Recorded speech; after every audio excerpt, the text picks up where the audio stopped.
Welcome to our podcast. The Ashes series is on its feet at the moment. What a test match we have witnessed already so far in this series. Welcome to our next episode, Stories with Prabin. We're going to talk about the Ashes series that's going on at UK at the moment. What a fantastic show so far. The series has been very entertaining one, full of controversy, and it's getting at its best. Australia, they are 2-0 up in the series so far, and what a start at Headingley. It's even at the moment. Both sides, they are rightly in the test match.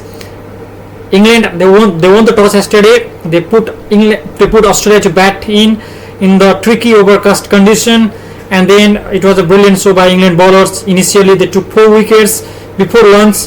They got 4 top order batsmen of Australia in the form of David Warner, Usman Khawaja, whom I consider as a rock star, the wall of Australian cricket at the moment, and then Marnus, and followed by Steve Smith, was looking in a good touch, was in his group, but unfortunately he got beauty from Storebroad. But again, in the second session, the things changed. Australia, they batted brilliantly thanks to a brilliant partnership from Travis Head and Mitchell Marsh, which brought Australia rightly back in the game. And again, it was a great show from Mitchell Marsh. Run ball century from him, 118 runs, thanks to his batting that has helped Australia to get 268 at the end of their innings. And again, going to the third session of play, it was a brilliant show by England bowlers. They were able to restrict Australia on the 268, and Australia, they put England to bat in a tricky condition before the close of play. And what a fantastic show by the Aussie captain. He got 2 early wickets, putting pressure rightly back on England. And again, they were able to get a wicket before the close of play in the form of Jack Crawley, who was batting tremendously in this series. And England, they finished 68 for 3 at the end of the first day's play, which I assume is even on day 1 for the both of the side. So what England need to do going to day 2 of this test match, we'll talk about that as well, and what Australia need to do going ahead in this test match, going to day 2 of this test match.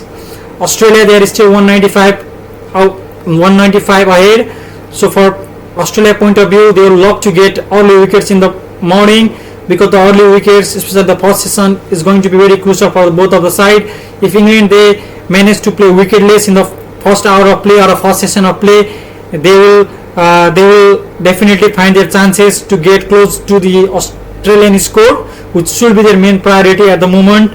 And if they could get a lead, especially the lead for the both of the side, is going to be very important, or going to be very much pivotal for the both of the sides, because of the condition and the pitch. It looks like it's going to get more difficult to score later part of the innings.